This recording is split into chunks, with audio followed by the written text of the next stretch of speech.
یہ ایک بزرگ ہیں جو کہ مکہ شریف کے اندر حج کی نیت سے تشریف لائے ہیں، اور ایک نوجوان ان سے کچھ سوالات کر رہا ہے کہ آپ کہاں سے تشریف لائے ہیں اور آپ نے اتنا زیادہ مہنگا پیکج لیا تو وہ کہاں سے لیا ہے۔ تو وہ آگے سے بتا رہے ہیں کہ میری سماعت کا کچھ مسئلہ ہے، تو آپ مجھے ذرا زور سے بولیں، ذرا بیان کریں۔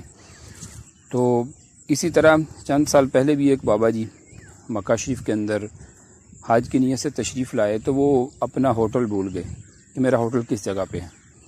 تو وہ ایک نوجوان سے کچھ مکالمہ کرنے لگے کہ مجھے بتاؤ کہ یہ واچر دیکھ کر کہ میرا ہوٹل کس طرف ہے۔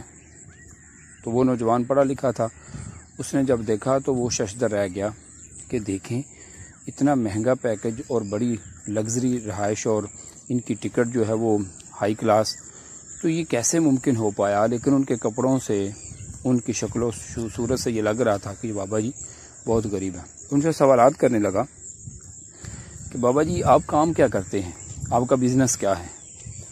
تو وہ بابا جی فرماتے ہیں بیٹا میں تو ایک پھل کی ریڑھی لگاتا ہوں ایک فیکٹری کے سامنے۔ تو وہ پھر کہنے لگا یہ کیسے ممکن ہوا کہ اتنا مہنگا پیکج لے کر آپ تشریف لائے اور اتنی زیادہ جو تھی وہ کاسٹلی آپ نے ٹکٹ خریدی، یہ کیسے ممکن ہوا۔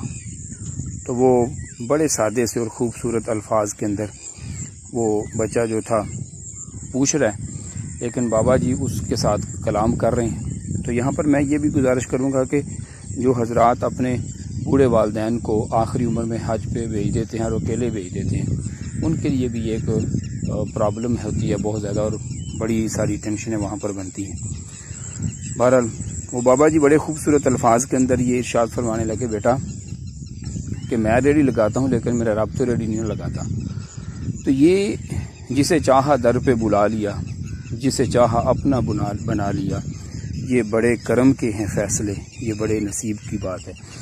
تو جب کسی بندے کی نیت ہوتی ہے اور جب اللہ تبارک و تعالیٰ نے کوئی وہ غیب سے کوئی سامان بنانا ہوتا ہے، تو پھر وہاں پر نوکریاں نہیں دیکھی جاتی، وہاں پر پیسے نہیں دیکھے جاتے، اللہ تبارک و تعالیٰ کوئی نہ کوئی اسباب